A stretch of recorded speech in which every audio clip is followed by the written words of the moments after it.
Dear Dhamma friends, we are going to start the day's Dhamma talk, maybe the last one in this series. May everyone settle down for that and give the consent with 3 times sadhu, sadhu, sadhu. Namo tasse bhagavato arahato samma sambuddhasse. Namo tasse bhagavato arahato samma sambuddhasse. Namo tasse Bhagavato arahato samma sambuddhasse. So tassa animitto ceto samadhimmi cittang pakkhandati pasidati santittati adimucchati iti. Dear Dhamma friends, as we all know, we have taken this Chula Sunnatha Sutta as the main topic for this series of Dhamma talks, and day by day we took quotation gradually and try to understand the individual episodes as well as the basic theme. Basic theme-wise, it is the kind of a relative development, and it is always reciprocal each other. So therefore one has to understand it's a gradual process, right from the gross area going to the subtlety. So each and everyone, that means practically knows, practically experienced some part of it. So therefore each and everyone can refer back and see how much I have direct touch, how much I have the practical experience, and then what must be the next stage. And they are also using the same technique, knowing I am in a different episode. So that is how you become your own teacher, you become your own person to discuss. Slowly you become independent as far as you know the theme as well as the episode. So today, the last one, the Buddha mentioned, he attends to that signlessness based upon the signlessness concentration of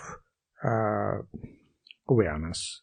So bringing ultimatum to how to focus into the signlessness or animitta, and based upon that, he becomes so steadfast, develop kind of a concentration.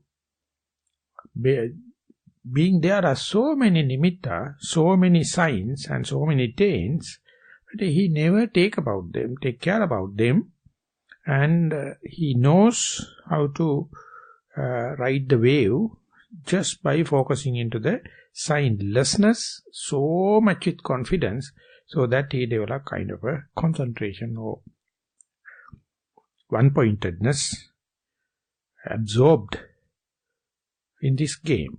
So this is the ultimatum. When it is happening, the gift you get it, you feel with this kind of endeavorance, you understand how the asavas or this underlying tendencies getting weaned off, getting unfertilized, not feeding, and slowly you can understand for your direct understanding when and where you are focusing to the signlessness, and when and where mind become composed and congeal or focus into this kind of a signless concentration, there is no chance for the taints or any kind of tendencies to take root. So therefore you give the maximum situation so that there won't be any furtherance or any fertilizing or any feeding of the kamasava, bhavasava, avijjasava, namely the effluent or the taints pertaining to the sensuality. They are not sensual, they have not come up to the obsessional level, they have not come up, never reaching the transcendental level, but as a tendency, as a potential, as a possibility, they are lying, and even they can't now gain any kind of a nutriment, any kind of fertilizer. So you keep as much as possible in the signlessness. So it is the final thing, according to the Chula Sunnatha Sutta, that you incline, you enter into this voidness, this kind of emptiness, that happens not with one episode, number of episodes.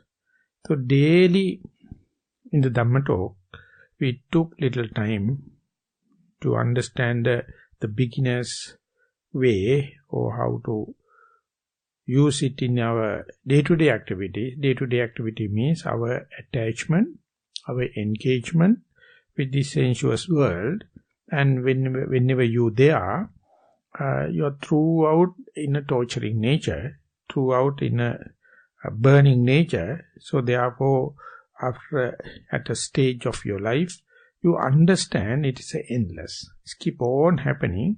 Then he or she develop kind of a faith, kind of a kusala chanda to practice alternatives. That is what the forest life, that is what the monastic life, or hermit life, or retreats.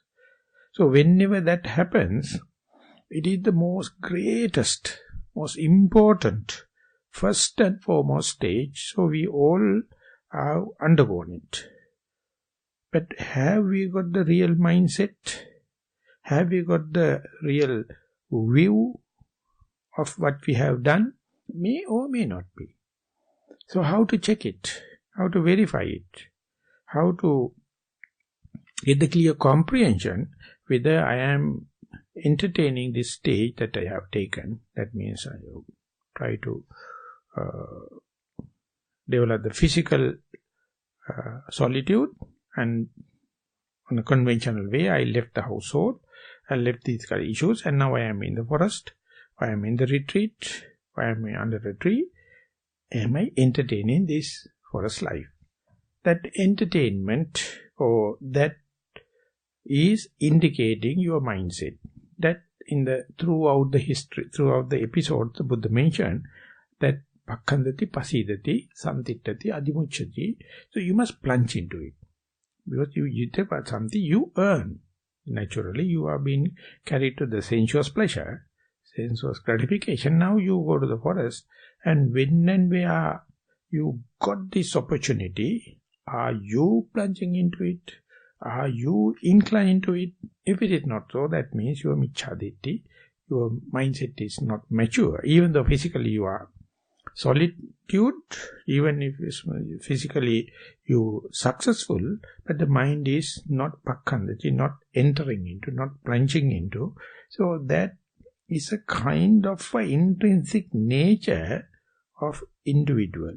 Sometimes it is gone deep into your RNA, DNA level.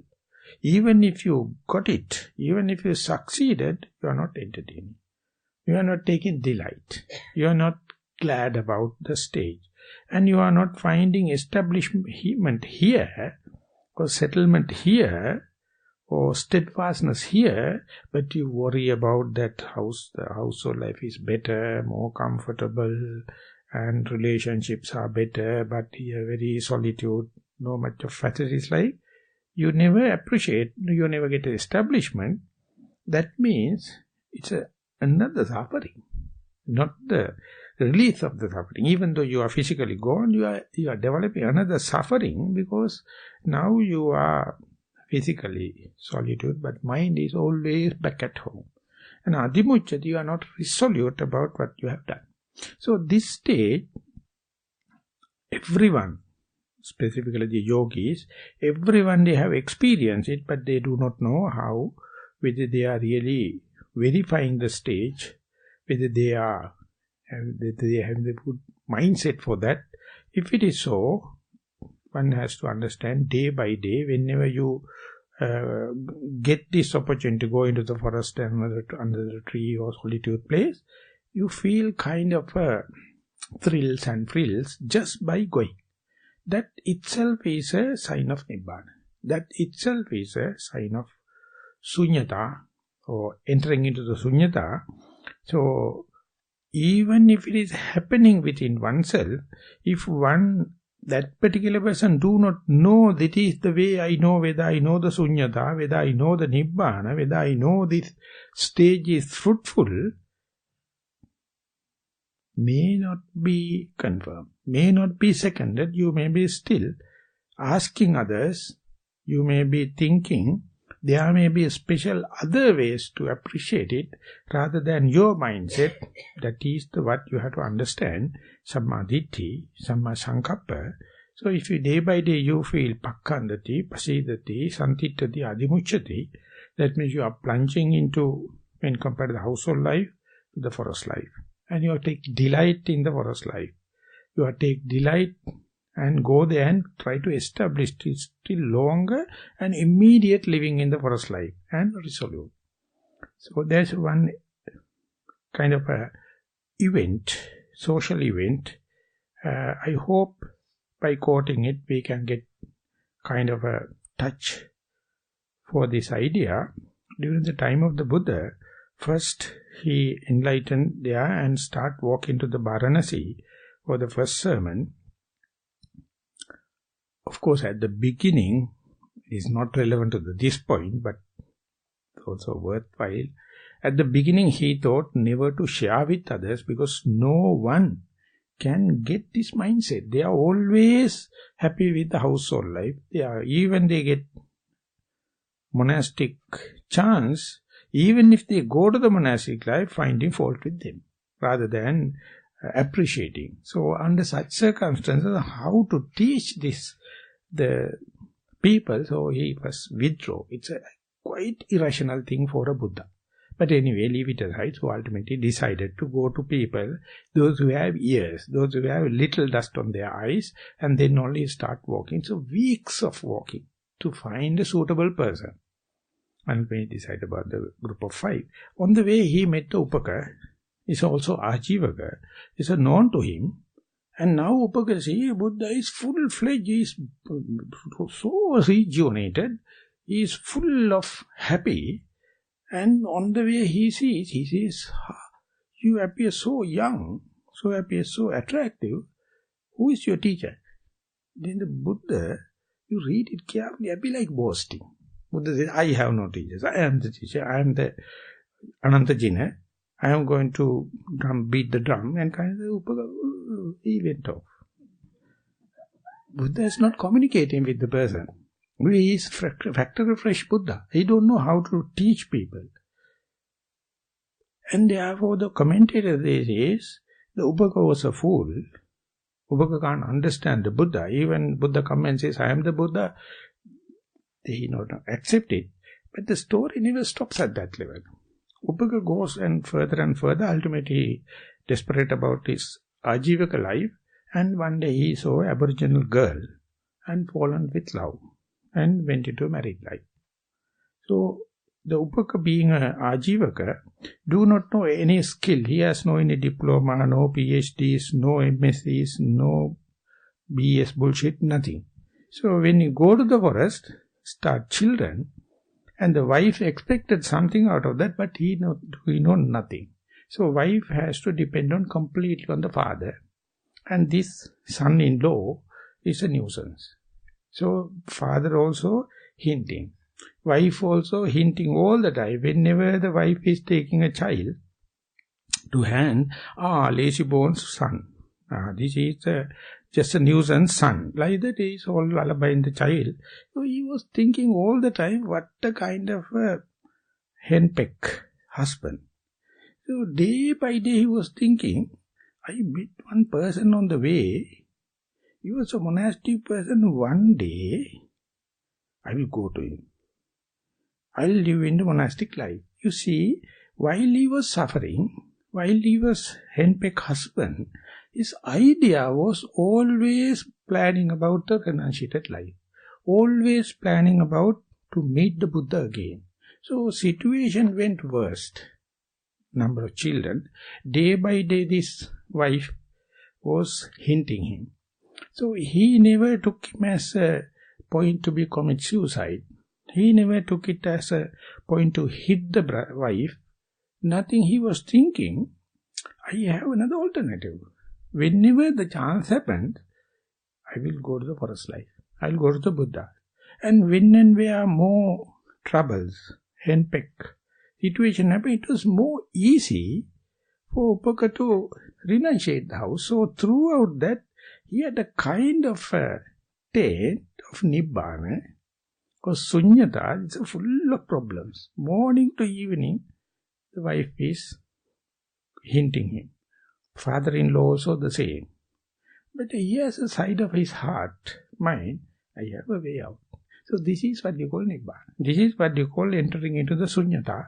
Later he came to the Buddha and told the story. When this was the case, I went from the Ajivaka life to the Aboriginal life, and I started a failure, but I had the idea the renunciated life is better.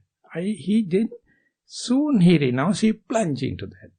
Soon he did come into the forest life or the becoming a monk. He was delighted. He was so glad because he knows what was there at home. And he thoroughly got established in the monk's life, monastic life, resolute. So you see, even before the Nibbana, even before he listened to the Dhamma of Buddha, he entertained kind of solitude, entertained kind of voidness, emptiness, and that is what you call Nibbana. He is utterly household person. Wife is always disturbing. Father also disturbing. He knows, I don't know how to live the household life. But he has an idea. That is what you call pakkandati, pasidati, tantittati, adimucchati. Imagine individually what make individual of us to come up to this retreat kind of thing. Is it something forced by someone, or to gain social gain, or to get a tax exemption? Nothing. Nothing. Are you entertaining it? When you are living here, are you entertaining it? That is what you call Nibbana. That is what you call Sunyata Vakkande. If you are not entertaining, you are utter fool. Utter fool, you can't go forward. So therefore, see, when and where you do something, verify it. After so much of indifference, I achieved it. Am I entertaining it? Am I get the gain of it? If it is not so, don't take the next step. You can't. It is not possible. So therefore, in the first renunciation itself, Nibbana is there.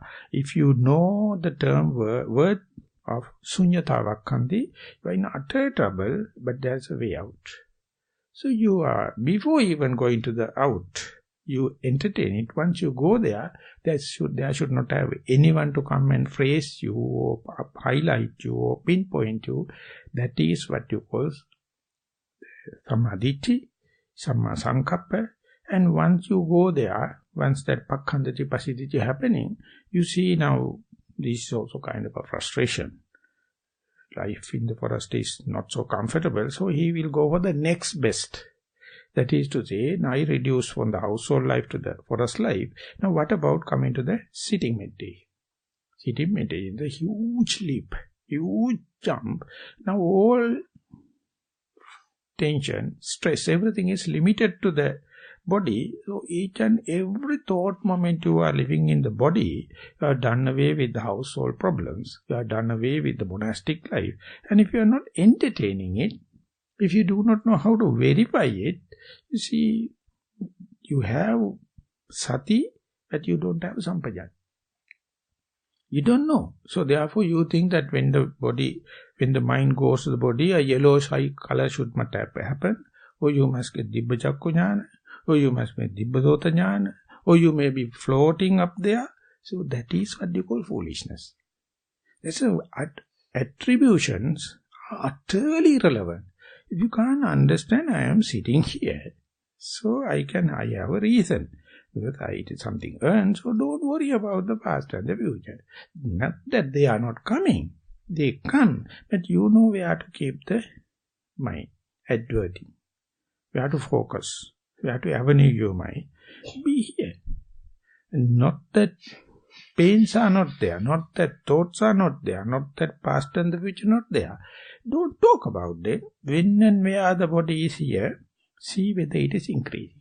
How many thought moments per minute, how many thought moments per sitting. You can be here. Are you plunging into that? Are you glad and happy and delighted by mere sitting? Are you try to get more and more established? Next time I should sit in such a way so that I can sit longer time unmoved and longer time indulge or delight. And ultimately you understand that is a resolute faith. You can verify it, not ask someone. Because whenever you renounce, it's a kind of a resolution, verification. And whenever you come back to the body, yet another one. And within the body also, whenever you are to see any elementary characteristic, that's yet another focusing, yet another one-pointedness. And now you are worrying only on that. Don't worry about the not popular, insignificant Dhatu Manasikara. Don't worry about whether you are within the body or not. Don't worry whether you are in the forest or not. Don't worry whether you are in the household or not. You can't go into the Dhatu Manasikara unless otherwise these things are provided, facilitated. So therefore when you go there, if your worries are limited to that, whatever the significant Dhatu or the element, and don't think that knowing of element giving nothing. One day you have to give that also out. So therefore take it as a just pivot. Take it as a just benchmark. Take it as a just reference point to show as far as my mind is with the whatever the prominent significant dhatu element, I have done away with all the lot. So if you do not know that art, you will worry, I see only the Patavi Dhatu, how can I see Apo Dhatu? How can I say Tejo Dhatu? Because you think knowing of Dhatu going to lead into the Sunyatava. No. Whatever the prominent, you take it as a pivot. You take it as a benchmark, adhere into that, plunge into that, and take delight because it happened by itself. I know a lot of other distraction, but I have my oasis. I know my release. I know what has to be delighted. So that understanding, it is called a natural selection. If that is what I am telling, whether you are born with the natural selection or not, sometime appear like beyond your control. It's a endowment. Some people get that. Some don't. They don't know with all the troubles happen. As far as you plunge into the Dhatu Manasikara, you are done away this much. But Dhatu Manasikara is not the aim. That is not the ultimatum. That's not going to give anything, but it's the characteristics, nature, its manners, and its understanding. Hold your attention, with resolution, and when and where it happens, when that is also dissolving, you have to understand whatever you have taken for the benchmark is dissolving, but it is not your business. It is nothing to worry. That see this dissolution, and when it becomes tiny particles going to pieces, take one of the pieces if possible, and not from the dhatu, Patavi dhatu. And if you are going to one tiny piece, that means your stress has reduced to one tiny piece. Your tension has reduced to one tiny piece. Your frustration has reduced to one tiny piece. So plunge into that. And take delight how nice within this life. I was thinking worries about the whole world, whole past, whole future, whole people, whole things. Now my worries, my tension, my frustration, mental agony, everything is now reduced to a tiny little particle. That tiny little particle is not Nibbana, but there is a pivot. The Buddha says it's an oasis. When you are in the desert, you know where the oasis is. And focusing to that. Don't worry about others. More and more you plunge into that. That plunging safeguard you from the rest of the problems. But leaving that aside, without talking and reporting about that, if you are going to talk about the lot, that is what you call Miccha Patipatti Avidya, your perversion, your lack of understanding. So each and every time, there is a way out, there is a tunnel. If you do not know where to focus and what is the way out, don't expect your past punya kamma or pimpau come and help you. Don't think that your book knowledge will come and help you. Don't think your PhD and Messi and others going to help you. Don't think the Buddha going to come and help you. Give the fair chance and see which one is the way out. The way out is now the tiny little particle. When you are to see a tiny little particle, besides the tiny little particle, there is a space. And so far you reduce materiality to tiny part, and tiny part is always embraced or wrapped up with the space. What about going to the space? Then your worry is reduced to just nothing. And you have to understand how gross it was and how it has come to. And don't think it is unfair thing, you being a mother, you being father, you being a friend, not to worry about others. If you think it is my duty to worry about others, you are qualified to put into asylum. Such a foolishness, it is called vested interest. We think, I am the people, I am the person to look into them. Everything happened within this life. This is just mere coincidence. And if you do not know your vested interest, you are the dirtiest person on the earth. You appoint yourself. You think, I am the person to do this and that. Ultimately, the particular person may consider you as a nuisance, but you don't know. Utterly, that is the thing for my understanding. Whenever you appoint yourself and going to do something, you are a mercenary. You never think about the other person's psychology. You fork fingers. And ultimately, everything gets messed up. So ultimately, that particular person curse you, but he or she can't do because you are overdoing. So one day when I was in Kotte, and the first and foremost gatherings, and when I go there, 3 archies came, the elderly. 3 people came and told this and that, I can't sit, Bante, I have this problem, Bante, I have children problem, Bante, I have grandchildren problem, Bante, and all kind of things. My sister also there. Then I told, whenever that your children and grandchildren will be happy whenever you die. As far as you are here, you are a nuisance. Now it's a time up. Get ready. Get out. You are just a burden. Don't tell people like that. My children are always asking me to come. My grandchildren are always asking me to come. And likewise, a story going. Then I told, they can't tell directly. Get out and out. That is why they say, please come again, please come again. You can't understand it. So all the 3 ladies were so upset. Because my sister also was there. But there's one elderly lady told, Bante, what you are telling is utterly truth. When my daughter get married, told, mother, don't visit us. Because we are going to have a married life. So what I did was, I took a house separately, Bante, come here, no television, no radio. I mind own business. And they have their own marriage life. You see, if I am go and meddle with them, they are in utter disturbance because I am vested interest. So you don't know you escape. Instead, you appoint yourself.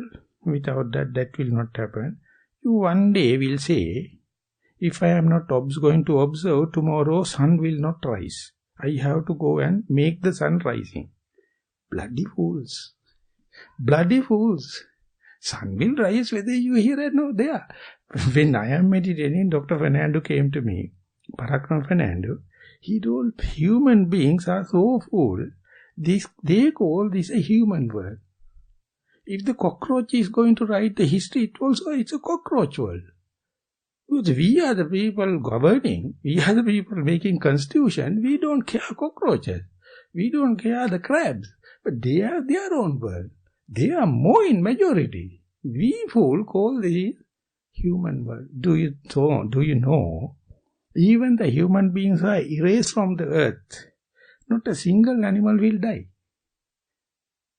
The chicken will go and they will start their own way. Cows will get out from the cattle yard and they will start this thing. Only he told the goldfish and the mulberry, the worm, will find difficult because they have associated human being long time, so they have completely corrupted, they don't know how to find food.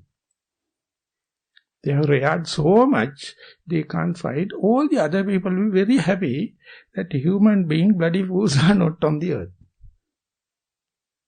So what I am telling is, being such a clear way is there. So far we have traced up to that point, number of stages. Believe upon your trial and error. Believe upon your mistakes and see how nicely you have selected this. Now go to the nothingness. When you go to the nothingness, on the other hand, when the defilements are coming, you feel like cornered, you feel like bored, you feel like monotonous, you feel like sleepy, you feel like outcasted. So that is where the Saddha on the Buddha is necessary. You have to say, I came throughout the grave stages I have taken with not the resolute faith, but kind of a faith on the Buddha. So it is with me. And it's still the precepts and my morality is with me.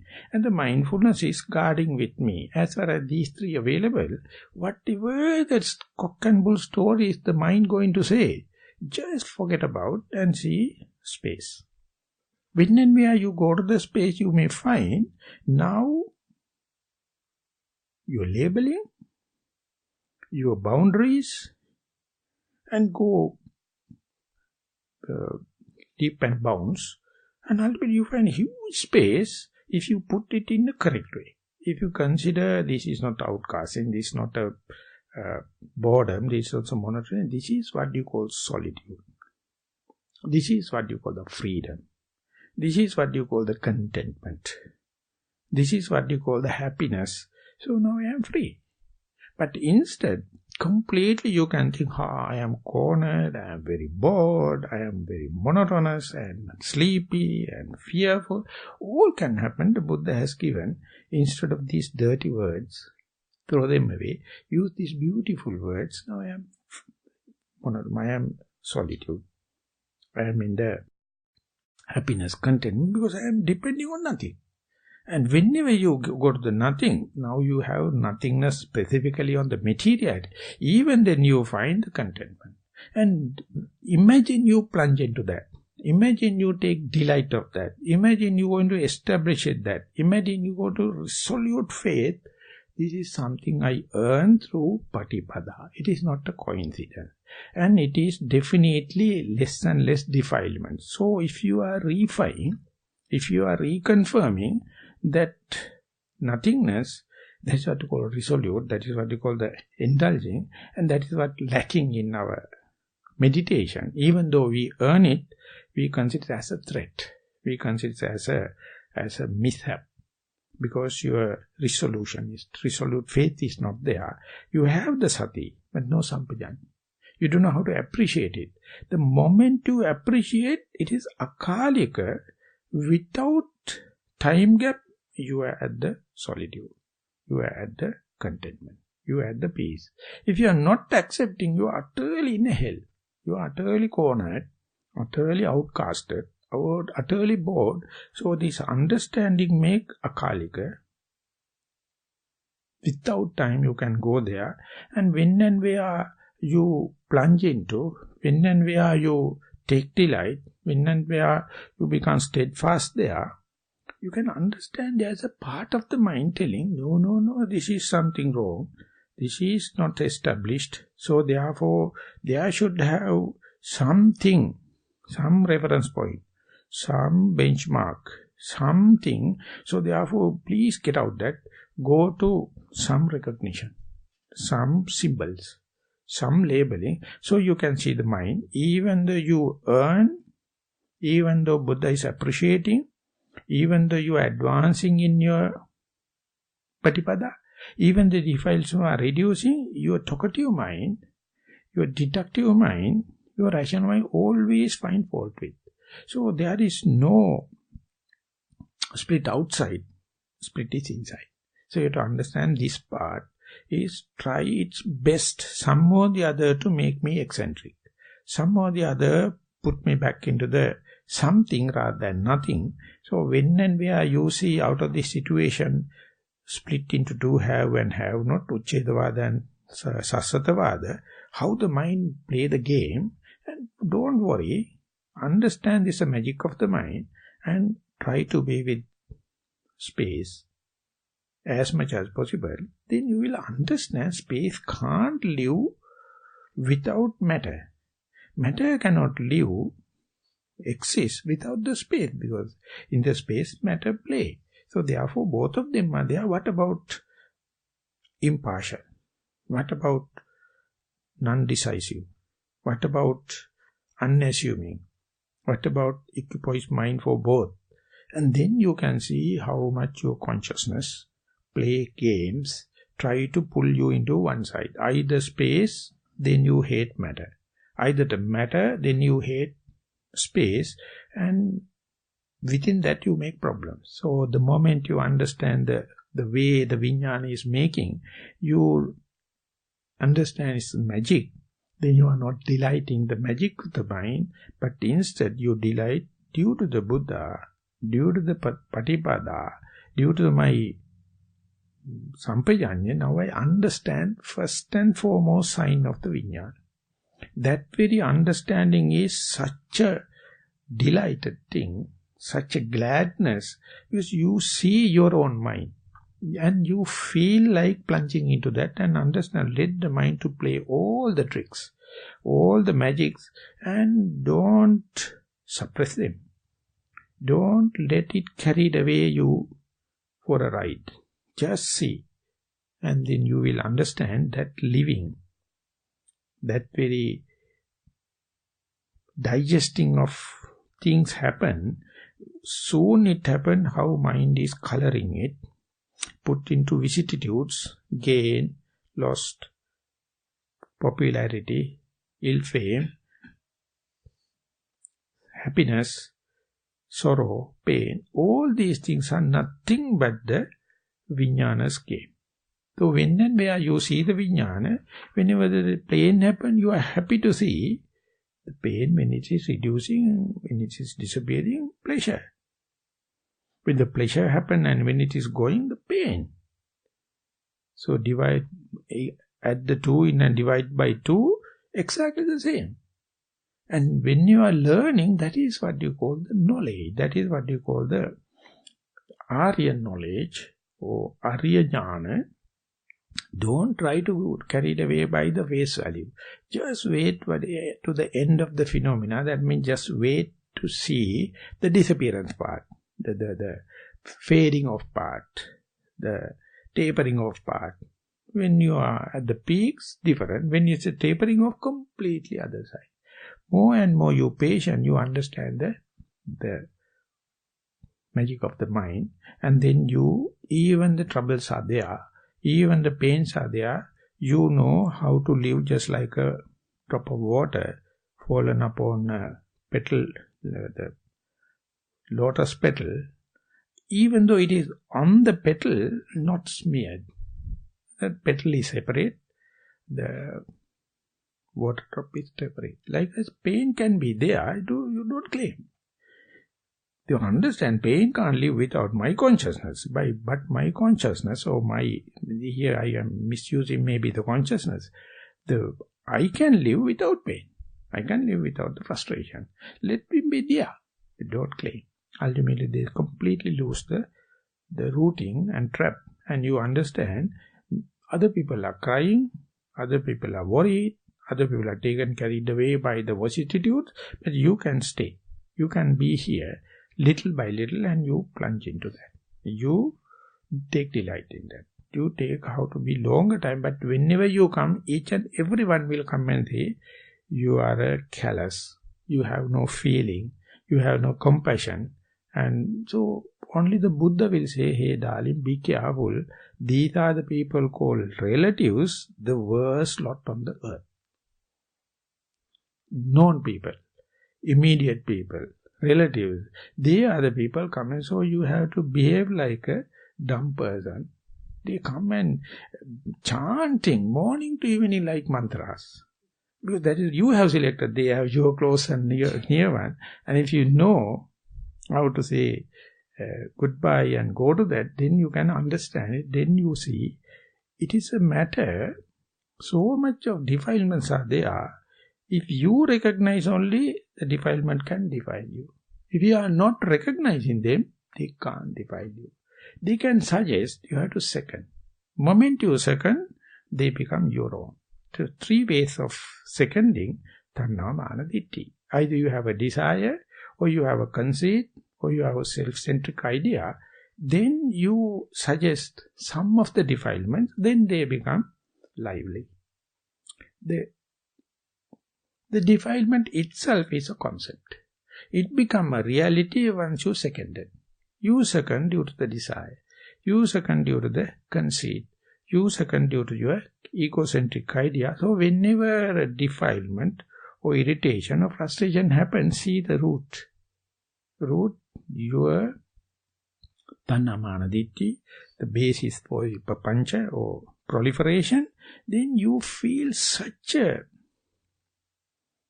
contentment, because even the defilements are there. I am the only person responsible. There's no second person. There's no second thing. So that means you gain. Even you go there and even you associate nothing, even so much of throbbing, bombarding suggestions are coming, you do know how to dodge it. And when you're going there, you find the defilements are very, very limited potential. They only can come and suggest. But you must be a fool to second it. Moment you second, the concept become a reality. So you must learn the art. Let all the suggestions happen. Then you can understand this world is merciless one. There's no single pinhead kind of a place where there is not defiled. Not a single person, except the Aryans, undefiled. So are you going to waste time with them? If it is happening, wasting time, let it happen on a comparative study. But you have to understand the akinchanyayatana, nothing you can depend on. Nothingness, maybe for a split second, maybe for a few minutes, a few seconds. So that give the way, that give the crack. So you know you can go. And later you find that is such a regimentation, that is such a hard and fast thing. So therefore you can't make it a norm. It is not pervading thing. It's not a prevalent thing. It's a theoretically yes. I can go there. So therefore you can't do away with nothing. So therefore you are compromising little bit of perception, neva sanya, na sanya. Let them be. Don't expect 100% purity, theoretical maximum. Let them be, learn the art not to confront them, or not to second them, not to face them, not to fertilize them, not to feed them.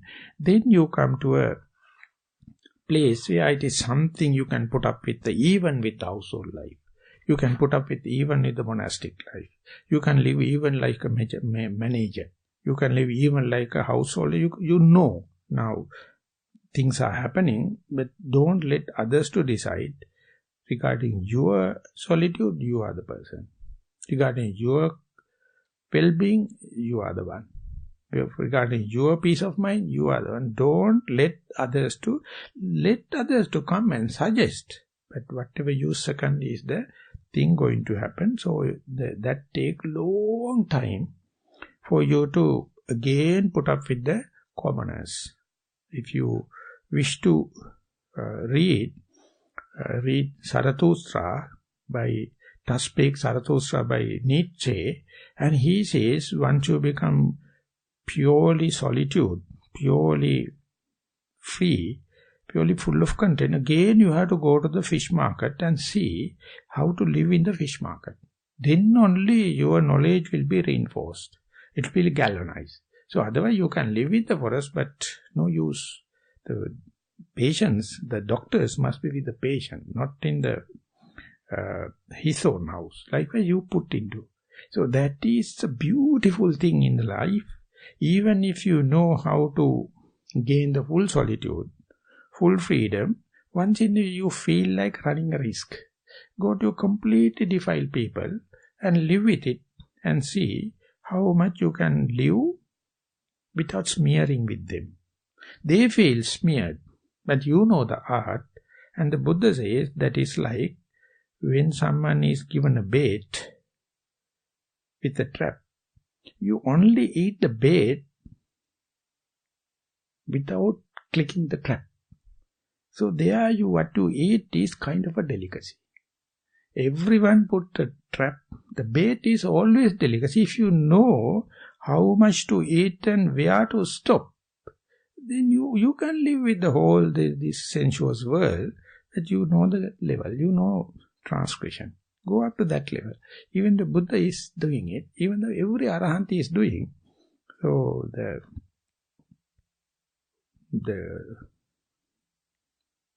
Sutta you find in the Majjhima Nikaya, Maha Sutta, and he says,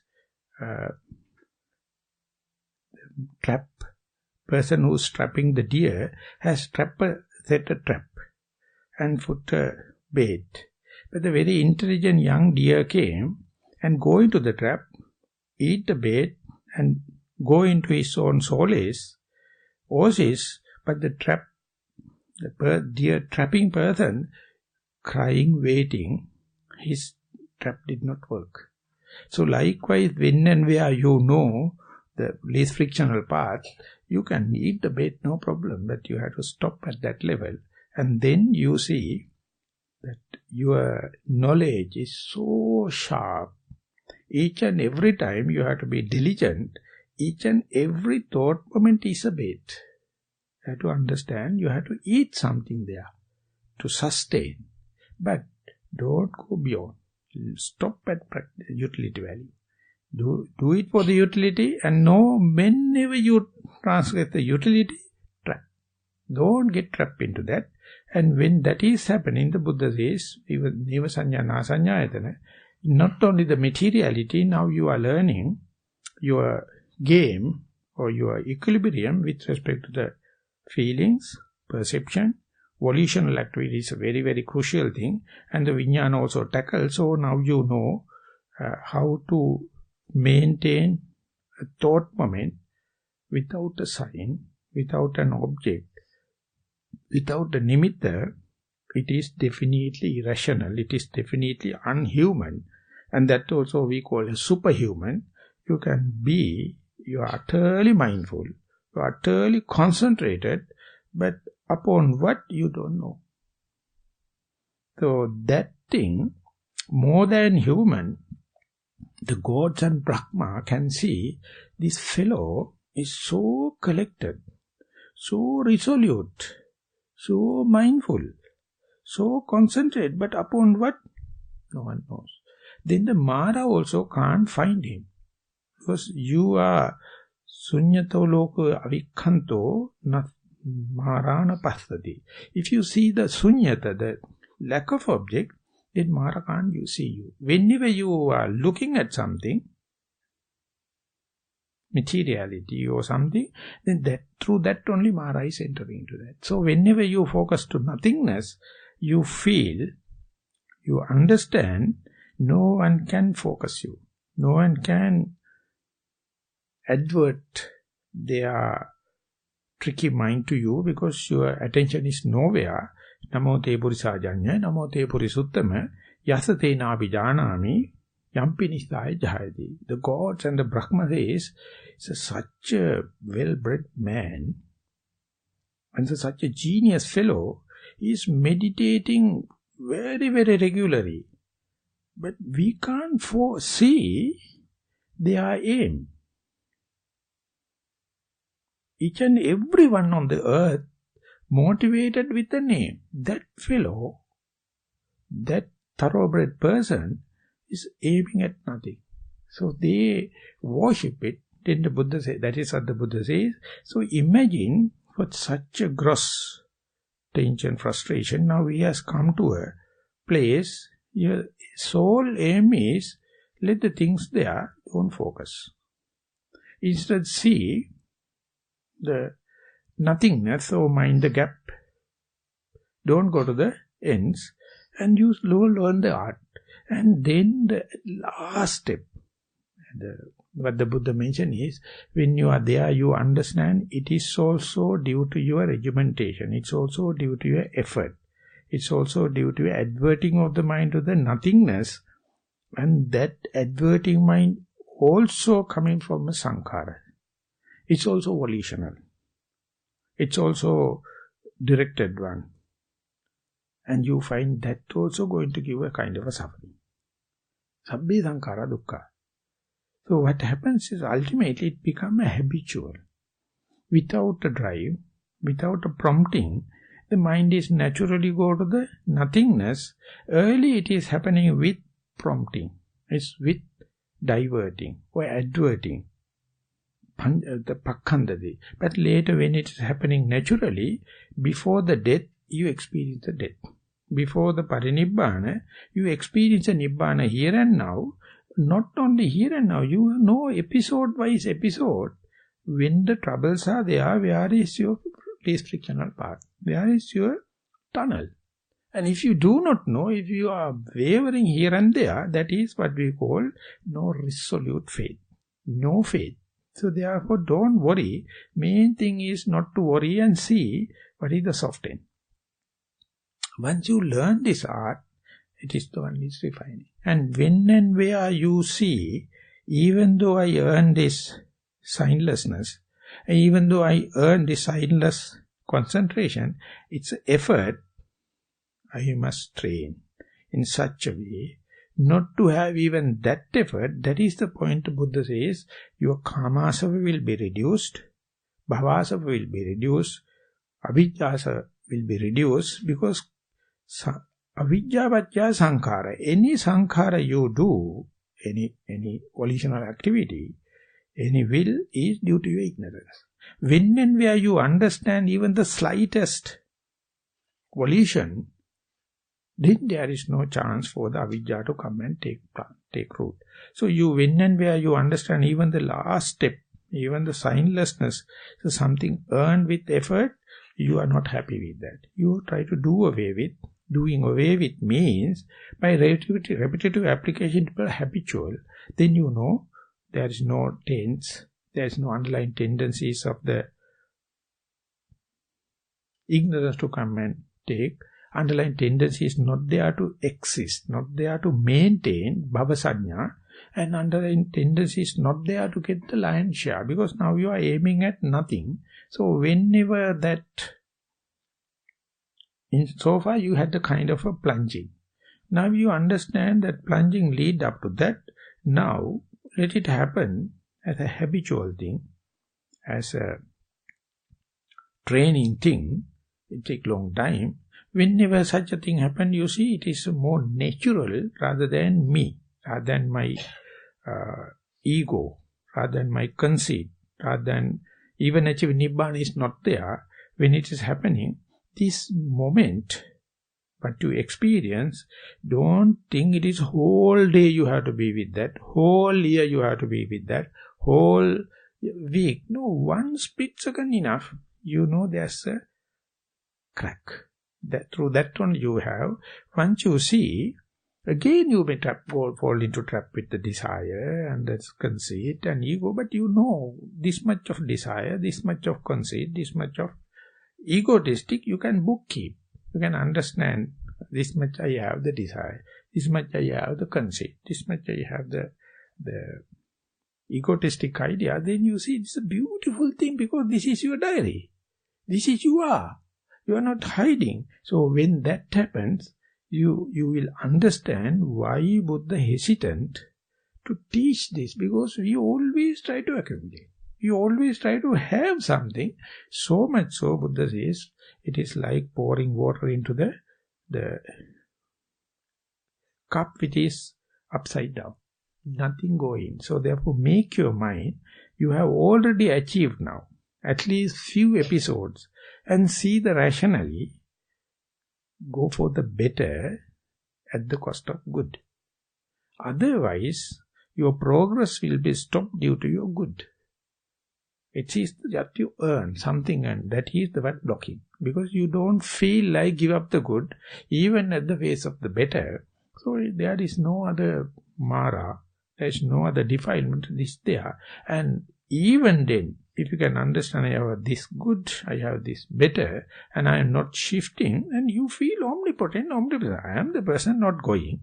So that understanding is not negative. You have to understand it.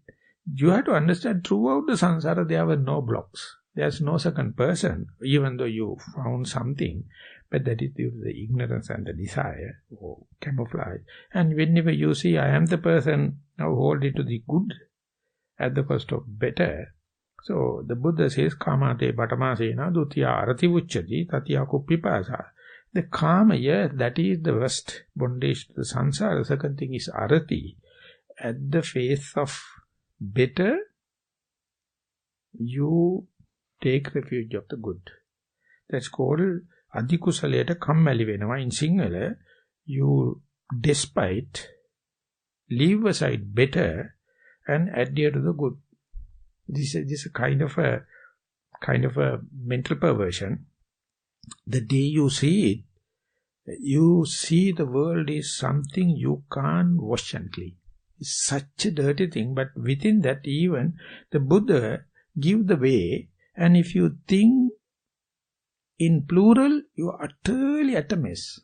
You don't think plural, think here, now I am.